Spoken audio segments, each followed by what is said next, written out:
make this rather snappy, won't you? I have some very heavy thinking to do before 10 o'clock.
All right, welcome into Greeny Sports Cards Live, the world's first multi-stream broadcast for the hobby industry, coming to you across a multitude of streaming platforms. If you are checking in with us this evening live, you can comment on the show, and we encourage you to do so from wherever you are watching. We will interact with you, include you in the broadcast, answer your questions, and interact with our guests, of which we have a plenty tonight. We have a jam-packed show, as we do every Tuesday. Green and I do this from 7 p.m. Eastern to 8 p.m., where we bring you hobby influencers, show producers, athletes, and entertainers, and we talk about the world of hobby. And there is no shortage of news this week, of which we will get into with our resident hobby expert, and welcome our guests. So let's go ahead and give you the rundown of how this is going to work this evening, as we do every week.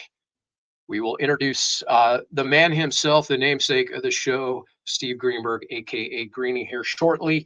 We will thank our sponsors. We are presented by Collectibles on SI in partnership with Sports Cards Nonsense. We appreciate their support, as well as Sport Card Auctions and Gino's Pizzeria for their support that allow us to bring this show to you every week. If you're checking in about 10 after, we will bring in our resident hobby expert, Joe Wysmierski, for hobby news.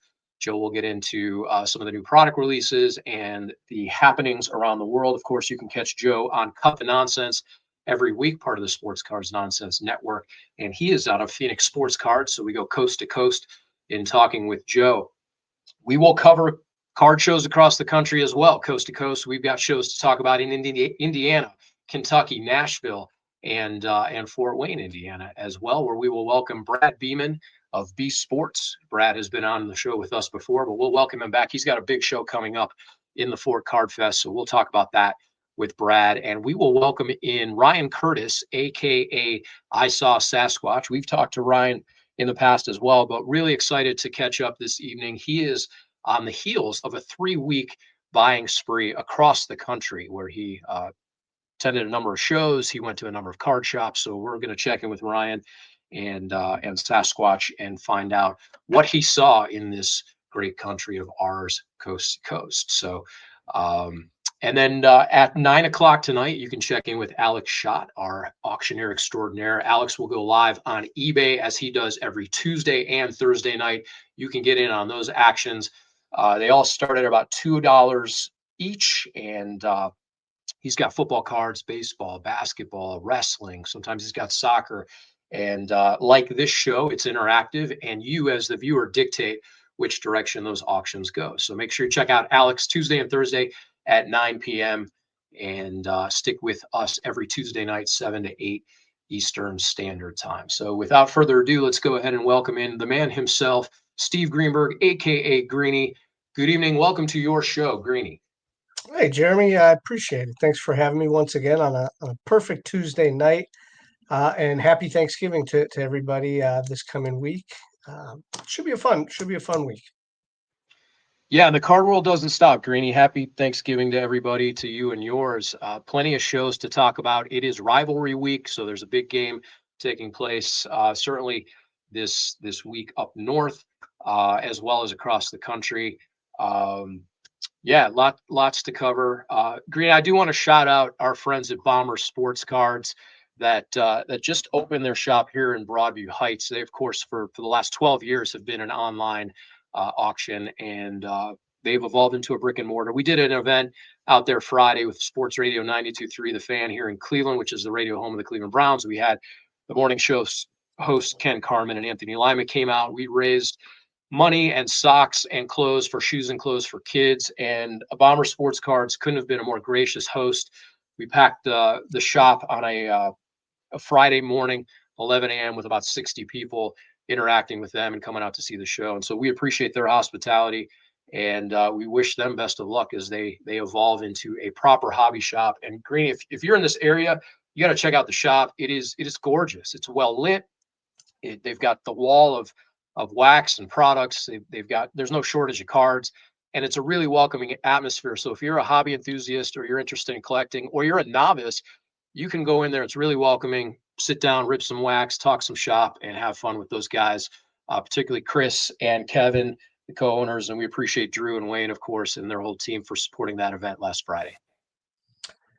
Yeah, I mean, we've had Chris on the show before. I've hung out in their shop, and I mean, it's really a nice place they put together. So we wish them all the best, and it's really close to Broadview Heights. So if you're coming to the show, you can always stop over there as well. And we'll, of course, get into that Broadview Heights show a little bit later in Card Show Live, and we will talk to Brad Beeman and, of course, Ryan Curtis, I Saw Sasquatch, and Joe Wysmierski with Hobby News coming up a little bit. First, we want to thank, of course, Sport Card Auctions. Greeny, we had Dave Cook on last week. He gave us a little bit of insight into this. If you or anybody are looking to turn your sport card collection into serious cash, make sure you get a hold of Dave and his team.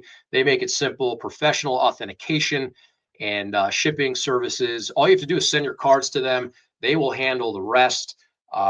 Whether it's vintage or modern, they've been doing this for about 15 years. They've got an experienced team, 99% satisfaction rate, and a trusted source, certainly of Greeny himself and their auction services. So our thanks to Dave and his team with Sport Card Auctions.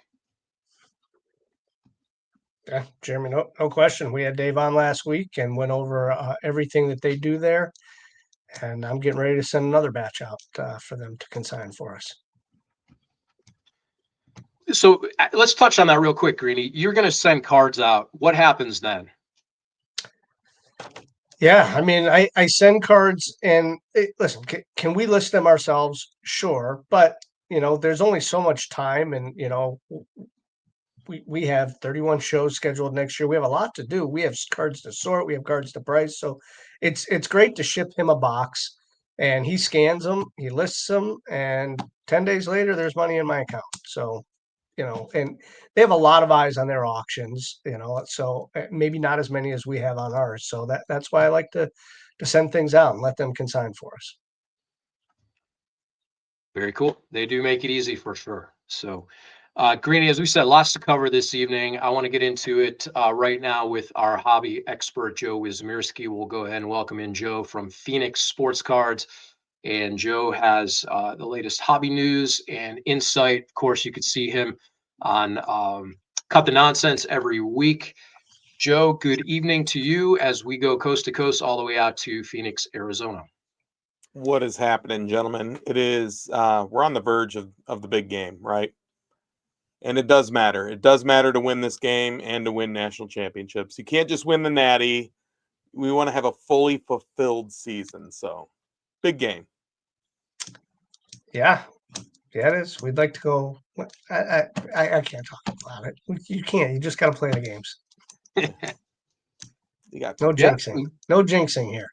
That's all right. The defending national champions go up north to take on the team up north. So, Joe, lots of moving parts this week. Want to touch on something that's been a hot topic The word shill has come up, and I haven't heard the word shill since Roddy Piper was doing his thing back in the days of WWF. Let's talk about that a little bit. What is shilling, and why is that such a hot word this week in the hobby world? Well, there was a big issue that came out and was brought to light, a couple of different ones, and allegedly, right, to protect all the parties involved. So, shilling is when you are putting forth a bid in an auction where you are trying to either protect the value of the card or increase the value. You're putting a bid on an item that you don't intend to purchase. So you are essentially protection, or you're putting protection on it.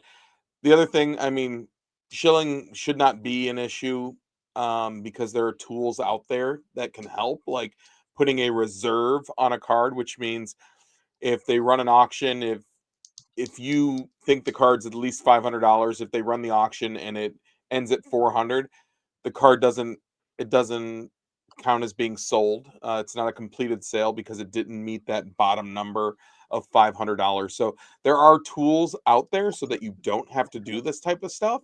But it has been brought to light that on some pretty large items, shilling has occurred, and then most recently, allegedly there was some stuff with Rick Probstein's site Snipe, and seeing some shilling that was exposed through a data breach.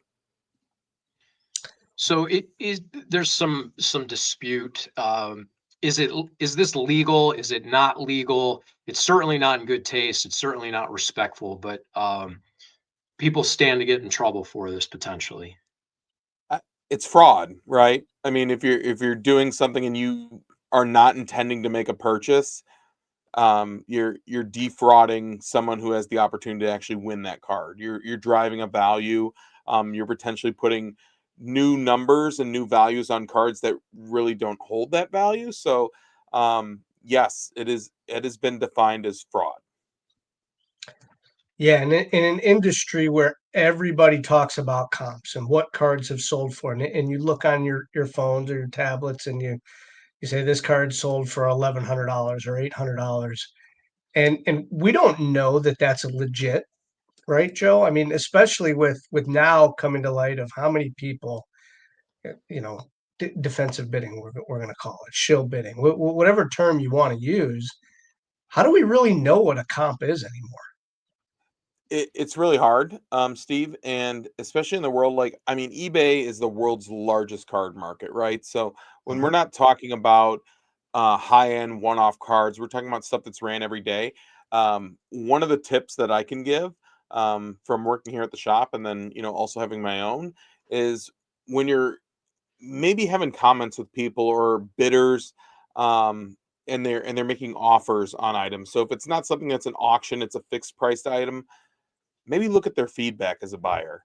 Sometimes if you have someone with zero feedback and they're engaging on a card, I like to ask them questions like, what got you into cards? Like, why are you particularly going after this card? Like, why are you making an offer at this? I notice your feedback's really low. You haven't done any business on eBay.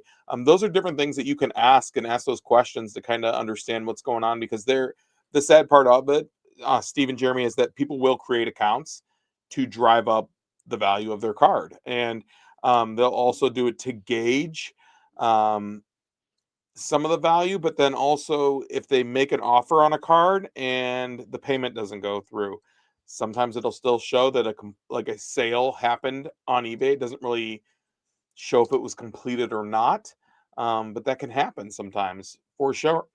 And then the data shows that now this card is worth X, when that person owns the same type of card and they're just trying to keep that value high for themselves. So by definition, to me, that is a whole lot of nonsense in the hobby industry. So that was last week's news. Let's talk about what's going on presently and look forward to what's going on into the future. What do you got, Joe? Yeah, right now, what I can tell you, I don't know how breaking this is, but a good friend of mine who is an avid buyer on Topps, did get a chance to buy Topps Chrome Basketball. Got a hobby We and a did. jumbo, and then did receive an email today that due to the massive demand, they will not be able to meet the date Wow. of delivery. Oh, the date. Okay, that's The fine. date of delivery on there. So, that's pushing back a lot of excitement, a lot of energy. They also mentioned that with their rewards that they do offer on the top site, it's now going to be Tops Now rewards. So you'll be receiving Huh, rewards that you can use towards Tops Now products, that's um, which that's a which is farce. I don't like that. Not one bit. yeah, it's different. I mean, Steve, right now we're in the middle of rookie buyback MVP buyback season at the shop. So shops, I know everyone. eh, To make it clear, is it's a dollar for dollar exchange. So like, if you bring in your Aaron Judge base card, you get $20 to use at the shop. The shop then redeems that card for $20. That's all it is. They're not getting X amount more or anything. Right. And if you're lucky enough to be in an area where you do have a buyback shop, that's fantastic too. Um, but there can be some challenges, especially during the holiday, making sure that you have enough product on the shelf. It all depends on how you want to manage that. Tops and Fanatics does allow us to have some flexibility with the plan on how we want to manage it and what we want to allow people to use it on. At our store here, Steve, we allow them to use it on anything. But if it's something that we don't have anything in stock for at that moment, we'll write them a gift card to use in the future. But you know, it is a fun time of season because people are going back through, they're digging through their Topps Chrome stuff and be able to find those and then see that there is some value that they can then come in and use. It's great. Um, but again, depending on where you are in the country, hobby stores have different rules for it too. So make sure that even picking up the phone, engaging with the hobby shop there, and just seeing uh, what kind of rules that they follow for the buyback could save you a trip. Yeah, we were in Chicago this weekend, and we saw a lot of the buybacks there too. People can trade them in to some of the hobby shops that were set up. So I think it's really neat that they did that. I don't hate that at all. It gives you a reason to chase a product that you may otherwise not, right? I mean, yeah, you have rookies, you have autos, but I mean, to get $20 for a base Judge or Otani card, I mean, that's unbelievable return for a card like that. Absolutely, and I did see the question that came through for Facebook. It isn't just a local. It's not a local program. If you go to the Topps MVP buyback website, down at the bottom, they're not a paid sponsor yet, Steve. But Steel City, I believe, is a location that you can submit your cards to get that buyback credit. There's a few, maybe Blowout and maybe David Adams. You'd have to look at the website, but it's the Topps MVP buyback website, and it will give you all the details as well as a map where you can put your zip code in, and it'll let you know the closest area that you can actually redeem those. Huh. Well, that's pretty cool. Yeah, but it's not. They had to clear it up after year one because then some hobby shops were like, "Yeah, send them to us too." Because initially, the deal was if you brought the cards and you could redeem them for cash, like the store, not the customer, you couldn't bring it in for cash, but like the hobby shop we would send them to Tops, they would send us a check for it, or you could send them to ComC and they would give you 10% above what you would have got, but in ComC credit. Hmm. So Interesting. that was the initial, but it's super interesting. Gosh, there's a lot coming out, Steve. There's a lot of football as Panini is going down the runway here towards the end. I mean, we're within 6 months of the end of Panini having the football license. So you'll have in December Prism football. You'll also have um, a few other huge releases. And in big news for Panini this past week, they signed a huge multi-year deal with the WNBA. So they will be exclusively providing WNBA cards for the foreseeable future. Now, there was also news that Fanatics had an exclusive deal with Paige Beckers for signings, but that is just for memorabilia. She will also be a signer Oh, in Panini products too. So that's huge. Let's hopefully the ladies can get this kind of figured out with the union for the WNBA and get something going forward. that's right. But that's going to be a huge release. December is going to be huge. WNBA Prism and Impeccable. NFL Prism is coming, and we're talking weeks away. So there's going to be some jam-packed releases coming soon. Always a great month of December. Always great stocking stuffers with cards. It's a perfect thing, and that's why a lot of new products like tend to come out around that time. We'll be looking forward to them. Absolutely. Oh, Joe, where can people find you this week and beyond? Hey, I will be on Cut the Nonsense tomorrow live. We'll actually be doing a live show tomorrow on YouTube. So jump on in. It's on the Sports Cards Nonsense YouTube page. And then you can find us at 59th and Thunderbird in Glendale, Arizona. Phonix Sports Cards. We're buying, we're selling, we're trading, and we're here. You were hailing last week. Guys, it was insane. It was insane. I was actually, sidebar, Jeremy, I need to let you know this, but I left the parking lot on the way to my daughter's game. My wife met up here, 72 degrees in the car, right? We had to travel 8 miles down the road. We made it 2 miles, and it went from 72 to 44 degrees. Like that. It was insane. Like Danny Black has told me, we live on Mars. Phoenix is Mars, so. It is. It's like Cleveland. If you don't like the weather, wait 20 minutes. It's fair. Hey, Shador. Yes. Shador, baby. Yeah. He's going to get the start this week again. Joe, thank you as always for joining us. We appreciate your insight and all you do. Thanks, guys. See ya. Hey, Greeny, speaking of stocking stuffers, wanted to share this as well. The Immunilock kits are back on sale, but only for a very brief time at greenycards.com with the proceeds actually benefiting Rainbow Hospital, which benefits kids here in Northeast Ohio and across the country that come for healthcare. The first round of this supported the Greater Cleveland Food Bank. If you have a stocking stuffer or a need for stocking stuffer, head over to greenycards.com. If you order before the 30th, they will ship on time for the holidays. That is the plan. Yeah. So the 30th, which is Sunday, I believe, is the cutoff date for these.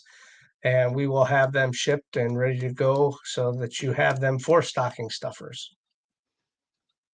Yeah, very cool. Very cool set. 32 card trading set for in partnership with Big Play and McNeil Reflog _18 on the Twitter, the X. We appreciate all they do. And yeah, Greeny, it is time for Haley, go ahead and rifle through some of those cards so they can see. You got the voice of the Browns, Jim Donovan. This isn't specific to Cleveland. There are a lot of Cleveland parodies in here, but lots of fun stuff, and the proceeds do benefit charity. So make sure you guys check that out. Only for a limited time, again, through the 30th. Make sure you get those orders in, and they will ship out to you for the holidays. So fantastic. Greeny, it is time for us to go coast to coast on all of the card shows, the hottest card shows of the week here on Card Show Live.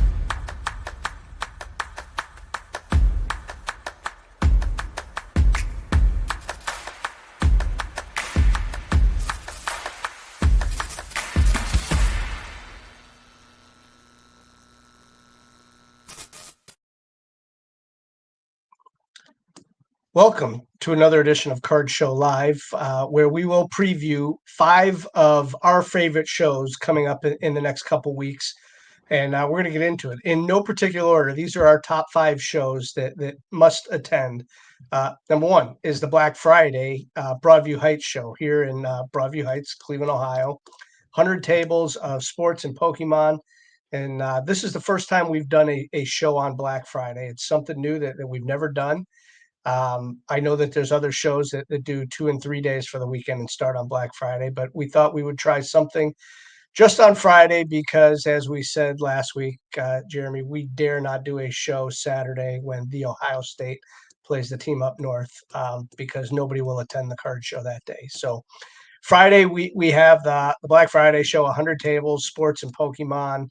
100 tables. The show goes from 9 a.m. to 3 p.m. There is an early bird VIP, and proceeds from the door, the admission sales, Jeremy, will go to charity as well. So come out and support the charity. I think it's also going to be Rainbows Babies and Children's Hospital.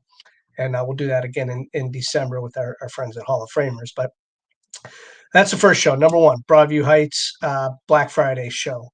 The second show is one that when I was searching around, I thought, man, this would probably be my small show of the week. It's the Independence Township Fire Department shows, Jeremy. And I actually reached out to the guys and wanted to find out a little bit about this show. And I actually got a response. I'll just read a little bit. Joe Laddie and Don Keaty, friends in that area in New Jersey, have been putting this show on since 2013.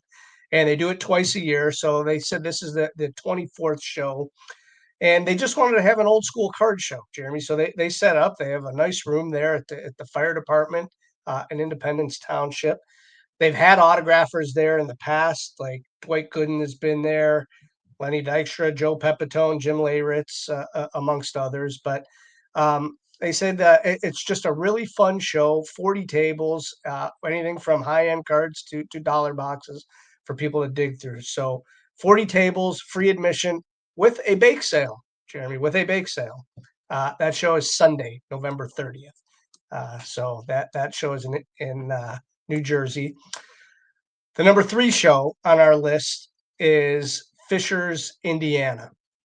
The Midwest Monster takes place in that city, but Jeff Mayrose also does a monthly show there. 8 a.m. to 2 p.m., free admission as well. That show is on the 29th, on Saturday. Fishers, Indiana. Wonderful town if you've never been to Fishers, Indiana. They have everything. They have a huge mall. They have Topgolf, plenty of places to eat, and it's not far from Indianapolis. If you like steakhouses, there's a really good one in Indianapolis that you should check out. And then the number 4 show on the list is the Lighthouse School in Nashville. You've heard us talk about the big Nashville show, the National, with 900 tables. But Jeff Mayrose also does a monthly show at the Lighthouse School, 135 tables, 90 sports, 45 Pokemon. So, you want to, the Pokemon is coming in, but what he does there is he does 90 sports, 45 Pokemon. He does that every month. Free entry, free parking at the Lighthouse School in Nashville, Tennessee. So those are 4 of our shows, and we have a 5th show, which is one of our favorites, In the Fort. Jeremy, did you want to start that one off for us? Yeah, we'll welcome back Brad Beeman to the show. Of course, is the producer behind In the Fort Card Fest and a couple other shows as well, including Shipshawana. In the Fort's one of the premier gatherings in the Midwest for collectors and enthusiasts, and it is our pleasure to welcome Brad Beeman back to Greeny Sports Cards Live. Thanks, gentlemen. Love being back. Yeah, and we love to bring you back because the shows that you put on are fantastic. We make no qualms about it. We love coming to your shows, whether you do them in Shipshawana, in the Fort, and eventually we'll make it down to Grove City. But this one's a special one. You do this one once a year. So tell us the reason behind this one. Yeah, I mean, basically, it's the substitute for the 4th Shipshawana show. If you go back 5 years, we used to do 4 Shipshawanas, and we wanted to make sure Shipshawana always stayed like a, hopefully, Midwest event. Hopefully people think of it that way, where every show was packed and it was a premiere show, and we thought the 4th show kind of started diluting things a little bit. So we thought backing down to 3 Shipshawana shows and really blowing those out at 500 tables was the way to go. So the substitute for the 4th Shipshawana show became the In the Fort show. It was in Fort Wayne, Indiana, in downtown Fort Wayne. This one's special because we actually, for this 3rd edition, moved it out just 10 minutes north Fort Wayne to Auburn, Indiana. So we're just 10 minutes north of Fort Wayne in a beautiful room called the Hangar. It's going to be super unique. There's airplanes, literally full-size airplanes hanging from the ceiling, and just a beautiful building with amazing parking. And that's a huge upgrade over the old show. The old show was in downtown, and we had people parking at hotels across the street because the parking would get eaten up pretty quickly. And this will allow us to accommodate and host everyone at a super high level. So we're super excited for it next weekend. So, Brad, Greeny tell us- referenced it earlier with Jeff's show, with the proliferation of Pokemon coming in. What's your school of thought on laying out a show with both sports cards and Pokemon now? Do you find that the audiences want those pavilions separated, or are you integrating these more because collecting is collecting? Yeah, I mean, for us, it's the culture of the show. I mean, we definitely listen to collector feedback. That's our number one source of trying to figure out what to do. But I'll give you for example, at Shipshewana, most of our Pokemon dealers actually want to be with the sports card folks.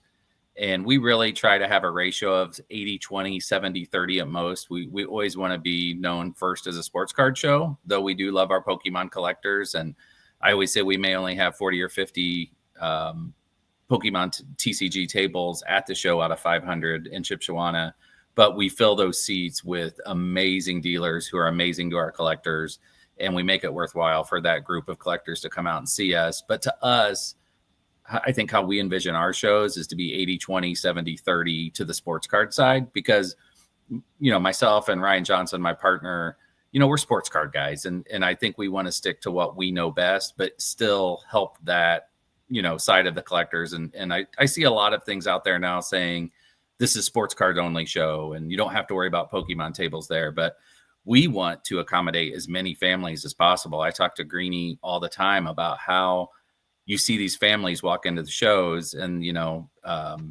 maybe the son and the mom love Pokemon, and maybe the daughter and the dad love sports, and they go their separate ways and they find each other again and they do the scavenger hunt. And they make a day of it. So for us, I think it's important to have both. I do notice that the proliferation of, I know Greeny has one that's super successful, but an all Pokemon show, I see a lot of interest in that. And I know the Pokemon XL show in Columbus does tremendous. I know Pokepalooza in Indy is one of the fastest growing shows in the country. But for us, for Brad and Ryan, for Card Collector 2 events and B Sports, I think we'll always stay in that 70-30, 80-20 type of mix for our shows. So this show coming up is Saturday, December 6th. So a little over 200 tables, I think you told me. But what I love too is you guys are doing a toy drive. So tell us a little bit about that. Yeah, so this is near and dear to my heart. I was raised in a town called Alexandria, Indiana, and it has a community center there. And it helps a lot of kids of all backgrounds and cultures and economic backgrounds. And what they do is a breakfast with Santa in the middle of December, where they invite the whole community, free breakfast, and they give out toys. Santa shows up, gives out a bunch of toys. And the community center used to buy those toys themselves based on donations they would get through the center throughout the year. And 3 years ago, when we started the show, this actually goes all the way back to the 4th Shipshewana show. So this probably goes back 4 years. We started filling that void. We told collectors, hey, if you bring a toy, we'll have some pretty amazing prizes for you in return. You can be in a drawing. So for this particular show, it's the biggest drawing we've ever done. $5,000 in prizes, Scion cases, PSA grading credit through our friends at TNT, who I know Greeny is great friends with as well. So we're super excited. All you have to do is bring one new unwrapped toy, donate it, and we'll just be giving stuff out all day long, whether that's Scion cases, PSA grading credit, signed memorabilia from Rookie Man Adams and their crew. So we're really excited, but we're most excited to then take those toys the following weekend down to Alexandria, where I grew up, and give them out to a bunch of kids who will be super excited to receive them. Brad, outside of the integration and evolution of the TCG component, has there been another element or surprise iteration that has come of these shows, particularly in the Indiana space where you spend a lot of time and do your shows? What else is evolving in that space? Yeah, I mean, obviously, you know, there's the whole, I think Greeny probably battles with this too, is just the repacker versus the common collector versus the set builder. There's just so many niches within this community. And I think we're constantly evolving to make sure everyone that comes has a good experience.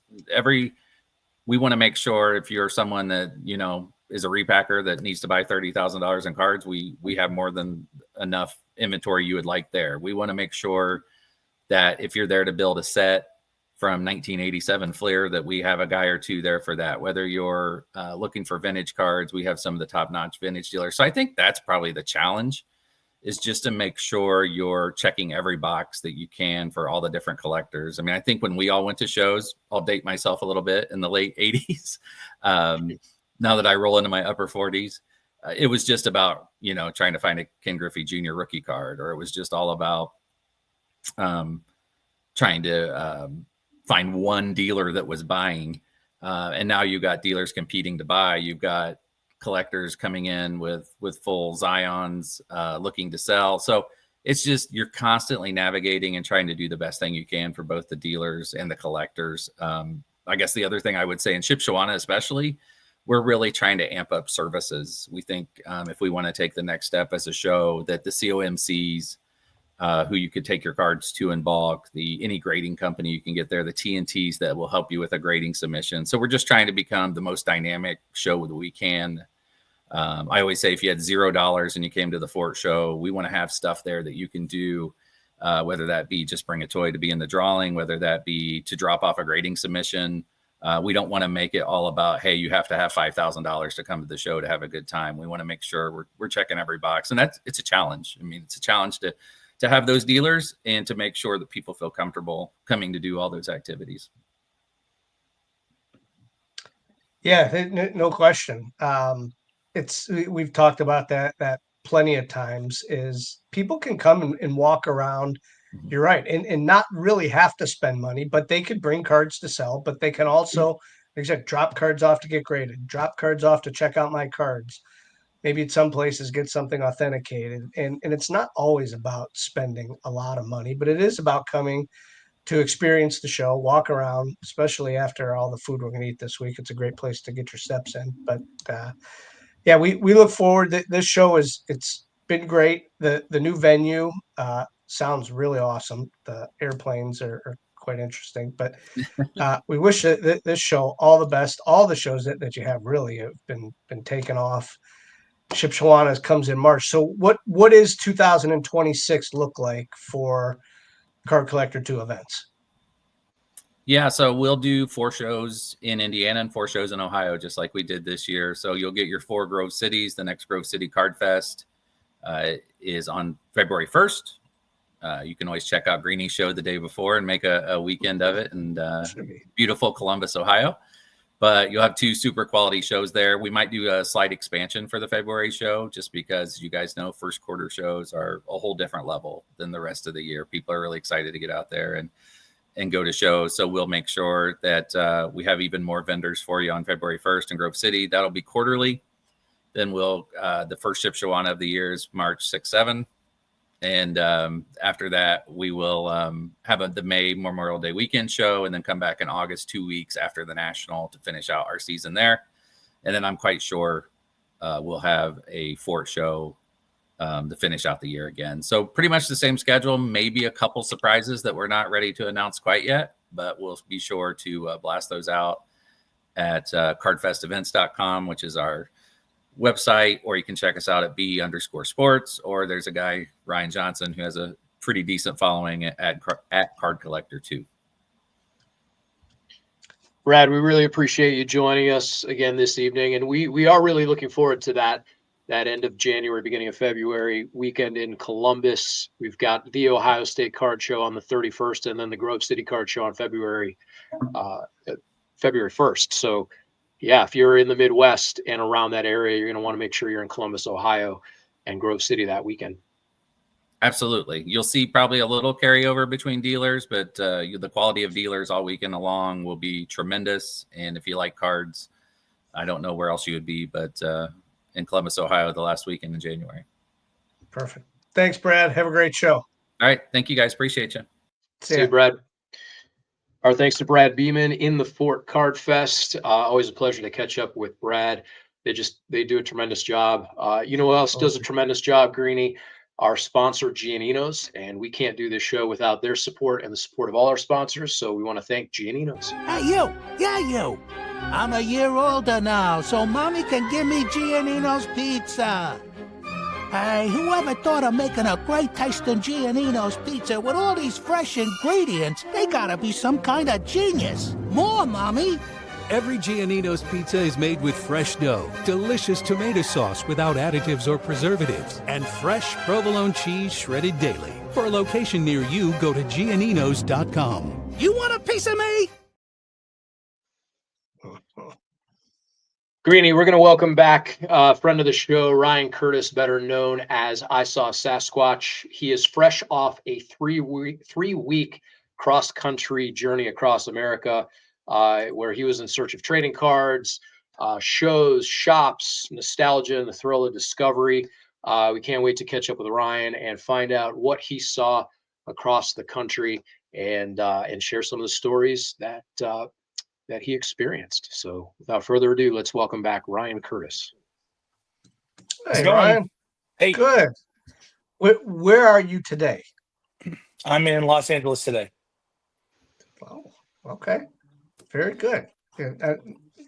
There's still more legs of this trip. So let's start from the beginning. You decided that you were going to do Route 66. You were going to, you worked with Indy Card Exchange and kind of give us a little background. What did you do? Yeah, so I had this harebrained idea that I wasn't going to have my kids for a couple of weeks. Normally I'd have them, week on, week off. But how it worked out in our holiday schedule this year, I had a little over 2 weeks with time on my hands. So I had come up with this idea to do multiple card shows and go across country. And Andy, Any Card Exchange, heard this and he said, "Hey, I actually would like to test out this national buyer angle too, since he is a depiction of many card shop owners right now throughout the country that are really struggling to maintain inventory because foot traffic in their locations are so good, or they have other mediums of or other mechanisms to sell, so they're just they're struggling to maintain just that high turnaround for inventory sourcing." So saying, let's kill two birds with one stone. I started out in Knoxville, that's where I live, headed up to Cincinnati, met with Best Card Shop and Indy Card Exchange the Sunday before I left town. Then I rented a car and went to Chicago where Route 66 starts. I'm about halfway through the trip now. I finished Route 66, obviously. And now tomorrow I'm heading up to NorCal where I'm doing my third card show this particular trek, where I'm going to go to Monterey Bay, and then I'll take I-70 all the way back. So yeah, we just finished the front row show yesterday, or what's today? Today's Tuesday, all day. Okay, so part of why I was really happy to stay here, so I went to grad school here in LA, and I've got friends who let me stay here for free, which helps with the overhead, and cool to catch up with people. And this was actually it's the only part of the entire trip where I get to not have to sprint to another city the next day. So this has been a nice recharge couple of days, and then tomorrow gets right back to where I left off. Ryan, we're fortunate to talk to people all over the country in the hobby each week. I'm always interested to ask them in their location, what's hot, what are people collecting, what are they looking for? You're fresh off of seeing multiple cities and multiple outlets. So talk a little bit about some of the similarities across the country from what you've seen in the shops and shows, and talk about some of the differences that you've seen in this experience. Well, I can tell you the people in Oklahoma City aren't looking for Pacer cards. That's all right. We had some fun over there. MM7. I walked in decked out in Pacer gear, and they were really they were nice guys about it. And they said, "Hey, Ben Shepherd came in during the finals, and he was a super nice guy." They had a signed photo of him on the wall. And specifically, though, when I'm going coast to coast with shops, the needs are pretty similar. Honestly, I will say that in the larger metro cities like Los Angeles or Chicago, the margins are the conversation's wildly different than what we would have in the middle of the country per se.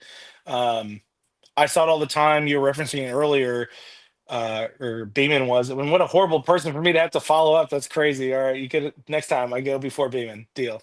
But I love that guy. It's just interesting setting up or I didn't set up at the front row show. I had to walk it because they have a wait list a mile long, and that's awesome for them. I love seeing promoters who have that good problem on their hands. But I was walking the room, and I'm telling you, the battle between representing collectors, buying on behalf of a card shop, and then like literally my first deal, I was stacking up a bunch of this guy's hockey. He can't get rid of it. He lives in LA. They don't care about hockey. He has a ton of it. And I love hockey. I need to take some back for who I'm sourcing for. And I had a guy come by earlier in that day and in that deal and handed over a business card and was like, hey, I'm representing a repacker. We're trying to, expand our network, and we're paying at 92-93% on most occasions. If this deal right here doesn't work out. And I'm like, man, like that's pretty classless. Like in the middle of a deal, but you're seeing it everywhere. And when I was trying to give pretty fair offers, right? I have cash. I'm giving strong cash offers, not small. I'm trying to stack up multiple things and make it worth everyone's time. And to like offer 85%. Some of the responses I got in return were vivid. You think I was like besmirching their mothers or something. And I'm like, I don't know, man. This is a weird world we live in right now. The shops, Yeah, I think the experience is similar coast to coast. The margins get different as you get further east, further west. So you started in Chicago, and I know you had destinations that you had check mark. You had to be in certain places, certain times. Mhm. Did you stop at like some random place? Did you happen to find like an antique mall or something where you stopped and did you pick up anything at a place you weren't supposed to go to? Let's see here. No, I checked like the first leg of the trip, all of Route 66 was like gun to my head. I've never had that kind of itinerary before. To the fact of like, I was in the car 14, 16 hours a day. There's one day I did 21. So I could be at Phoenix at a 9 a.m. meeting with Pristine. So I didn't get to do as much meandering as I wanted to in that first leg, but I will here in this next like 2 weeks more or less. I'll return December 2nd. So really starting tomorrow, I'll be able to have some time. I do have some like I was able to stop at some corporations. So BCW, that was like day 2. Which consequently I was there a little bit too long. So I didn't get to go to like Mark's Car Shop, who I wanted to support in Chicago before I did what you're showing now, which was but I got to go to that was a same day decision. So that's a gentleman who owns Hobby Scan invited me to the Blackhawks practice facility, and I was like, all right, let's go. Which spawned like a 2-hour conversation of what he's doing with the future shop and with tech and where we had overlap and how I could help. And that was awesome. I ended up breaking a box of SPX hockey. His son was playing that night, practicing. And I didn't realize, but they were like in between, I guess, gym session and ice session. So as soon as I'm starting to open up this box of cards, like I get swarmed by all these 10-year-olds who are just like, if you pull Sonic, that's mine. It's fun.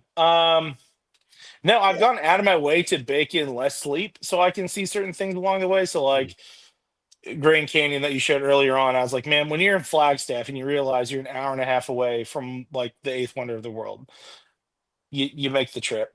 you bake in the extra 4 hours. It was well worth it. Absolutely. I'm happy I did it. So like not as many landmarks as I would have wanted to, but also I don't know, it got pitch black. That was one thing I wasn't expecting. Is driving through like Oklahoma, New Mexico, Arizona. Like it got pitch black like 5 o'clock. So yeah. But I spent a lot of time driving in the evenings and be like, I'm assuming I'm passing by desert, so I'm not super disappointed. What is one of the coolest cards you purchased on this trip? Okay, well, I thought this was super unique. It's actually the one of your hosts in the beginning too, who was from Phoenix. I did every single shop in Phoenix after I met with Pristine. I didn't get to go to Rip Valley just because I had a time commitment later in the day. But Phoenix Sports Cards, that was cool. Happy to break bread with them. And it's interesting when you're breaking bread and you see what's out there and you're telling people what your intentions are. All of a sudden, like the owner was like, hey, let me take you to the back office. Like that's where I got some bigger stuff back I was like, okay. So I haven't done a back office deal in a long time, and he like pulled out this giant stack of stuff that he couldn't sell necessarily at that Phoenix big multi-day show that had just happened. And in that stack of what I ended up buying, there's a couple of the Sandlot autos that are just really hard to come by. And one of my good friends, Big J, he lives in Elizabethton, Tennessee, East Tennessee, about 2 hours east of me. It took him many, many years till he finished the set, and he finally just finished it at last year's national. So to see three of them in front of me, one of which was one he needed to finish the set, was actually really cool. Is the peppercorn, but it was like the blue short print. I thought it was like one of the coolest, weirdest things I saw on this trip so far. Ryan, stadium tours have become a little bit of a rage over the last few years. People trying to see games in multiple cities, multiple venues, and check those off the list. This is a little bit of a new evolution of trying to see shows or card shops around the country. What have you learned on this trip that you can share with those that are ambitious enough to set off for a couple weeks and try and hit card shops and shows around the country?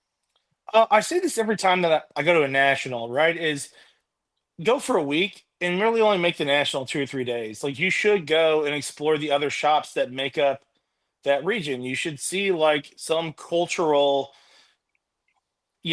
piece of significance. You should go to a local sporting event. I say this every national.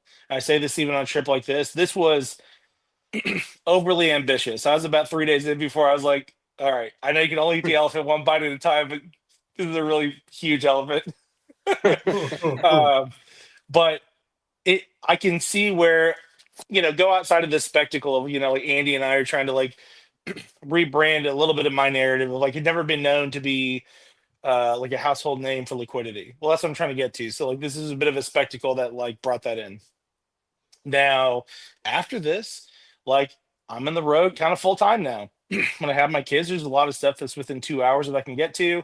And when I'm outside of that, I want to do like more targeted. Hey, let me find for example, there's a show happening by Space City card shows. I don't know. It's written down somewhere near Orlando, but they're doing it in January. Like, cool. So like, I can just like target like this specific area in Florida. Let's just go to Florida and like hit up all the shops and try to be more targeted. So I will say in a broad stroke of what I'm trying to achieve right now, it's ambitious for me to be able to say, check out the shops in Oklahoma City the same day that you drive through Tulsa. Just the way that the hours of operation work, even if you have a lead foot like me, I was only able to go and visit shops in different cities in one day. And that was like only because they were open till 9 p.m. So Yeah. I fully encourage you, whenever you're going to go visit a city, you're going for work or your family's out there, go support the other shops, right? And you'll never know, right? So I know a lot of shops have this arrangement with each other to where like, hey, like I may or may not have dropped off a box to RBI Crew 7 in his new shop in St. Louis, because in Indianapolis, they don't really care about the Cardinals. So, but you never know if like you yourself go into a new shop and you say like, hey, I'm the guy from Cleveland, like, oh, I can't ever get rid of Brown stuff. Can we do some type of trade down the road? You never know. Be it the dealer or the connection or what could come from it. I say it going into most shows is the energy is happening from you and not at you. So no different. And then in a shop or a show experience, or you get one of your followers on Instagram say, hey, do you want to grab lunch? Every time someone crosses your table or walks into your shop, you should be buy, sell, trade, or new connection. If you do one of those four things, your cup's always going to be over full. And, your network nationwide will get pretty big quick. This trip, like you said, it's been pretty big, several weeks, I think. Is this something that you think you want to do again? Now for me to have 2 weeks at a given time, like that's gonna be rare. This my whole point about like these.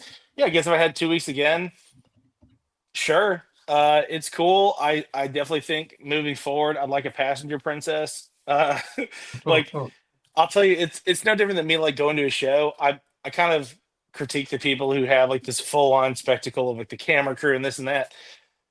But man, a part of me is just like, that wouldn't suck having like to be able to do a deal at a table and then to not have to like take pause in between, so I can like, all right, well now let me download that and edit content and post it and go to the next thing. I don't know. I would find a way to be a little more efficient with the time. Yeah, I'll probably do a longer road trip again, but it's like the one like I'm talking about doing in Florida in 7 days. I might just like do the entire the entire loop of Florida and finish with that card show. It's probably what I'm going to do. So something like this grandiose. I don't know. Maybe next summer is the Appalachian Trail. I don't know. Well, we hope you can sneak in a nap here at some point, Ryan. That was Los Angeles. I haven't done much in the last 2 days. Yeah, Go I ahead. was gonna say. I mean, it's like Jeremy said, the stadium tour. This is fun, right? You got to play with cards for the last couple weeks on the road, buying, selling, trading, and meeting new people. So, in that regard, the trip was successful. And whatever comes from it comes from it. But to be able to see these different shops in different towns. I mean, I always love going into new places. So I mean, Yeah. I'm sure it was rewarding in that regard.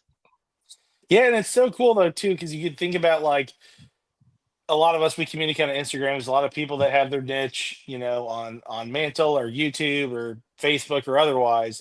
To walk into a shop and reference, like I don't know. I said this when I moved to Knoxville during the pandemic. It's like as long as you have cards, like you're never alone. And then when you can start dropping off names, I don't know, in Tulsa, Oklahoma, and people are like, oh, like you're one of me. I got that a lot. It's also amazing. I know I'm wearing the shirt, but it's like when you start dropping certain names at like Tops or Fanatics, and you find out you have a common enemy, people are just like a lot of back deals, back office. Hey, do you want to come in the back? I'm like, yeah, let's go. Yeah. No, it has been fun. And talking about stadium tours, like I've been trying to do some breaks at stadiums along the way. I got kicked out of Gamebridge Fieldhouse, but it was their fault for cracking the front door. So I did that. I was doing one at Lucas Oil. I'm going to do one at the Coliseum before leaving here tomorrow. And then I got still 2 more stadiums after this that I might be able to do something at. So looking forward to that. Well, Ryan, we really appreciate you joining us again. We wish you continued safe travels. Let everybody know where they can follow your journey as you continue on. Yeah. Most of my content is being posted on Instagram at I Saw Sasquatch. And that's where you can find. I'll post a lot of daily stories of kind of the behind the scenes of what's happening throughout the day. Otherwise, you'll see it there. Anything on the way back? You have any more Ask Me Anything segments, or people still getting in touch with you? What do you have for the ride back? Oh, I should recharge that. Yeah, that's always fun to do. This has actually been the cleanest AMA that I've ever gotten, so that's good. Most of the time, there's some curveball. I'm not opposed to the curveball answers. Yeah, I'll probably try to recharge that because it is a long trek back. Again, leaving the show on the 29th, and then literally taking I-70 all the way back to Indianapolis to like give Andy all of his new loot and pick up my car, drop off this rental. So yeah, we'll do some more of that. I asked him the other day if I could extend the trip by. I was like, hey, can I just extend it because I was trying to map it all the way back, and it's like doesn't make any sense. And he's like, oh, cool. So you're gonna extend it a day. You should go to this shop in the Effingham and go to this one and go to this one. I was like, yeah, it'll be cool. I don't know, man. The whole premise of this is not even just like just a small portion of it, like we've talked, Steve, is being able to help solution for a need for the shop, right? Could be for other shops, could be for I don't know. I just think in a world where there's just like so much drama. We're talking about the shill bidding earlier and the fact that eBay is letting him back on. That's crazy. All the negative that's happening in our space, there's like exponentially more good going on. And I know that's not sex, drugs, and rock and roll, and that's what gets eyes to your channel. But I really want this channel to, it's already been pretty loud, but I want it to be amplified now in this season of where I can highlight good shops, good people, collectibles, bring people closer to finding their forever home for cards, this and that. And so far, this has been awesome. Well, Ryan, we want to thank you for triggering our Today I Learned segment as well with a great perspective. You should be doing 4 things if they cross your table: buy, sell, trade, or make a new connection. So thank you for sharing that knowledge with us today. Very good. Thank you. Ryan, we appreciate it, and we'll talk again soon on the back end of this trip. Sounds good. Yeah. See ya. All right. Cheers. Our thanks to Ryan Curtis, aka I Saw Sasquatch. Also, thank you to Brad Beeman from In the Fort Card Fest, to Joe Wysmierski of Phonix Sports Cards. Thank you to Giannino's Pizza, to Sport Card Auctions, to Collectibles on SI and the Sports Cards Nonsense Network. Greeny, thank you to Haley behind the board, who does a tremendous job for us. Thank you as well for allowing us to do this every week. And may the cards forever be in your favor. Stay tuned for the auction with Alex at 9 o'clock. Jump on eBay Live. Have a good night, everybody.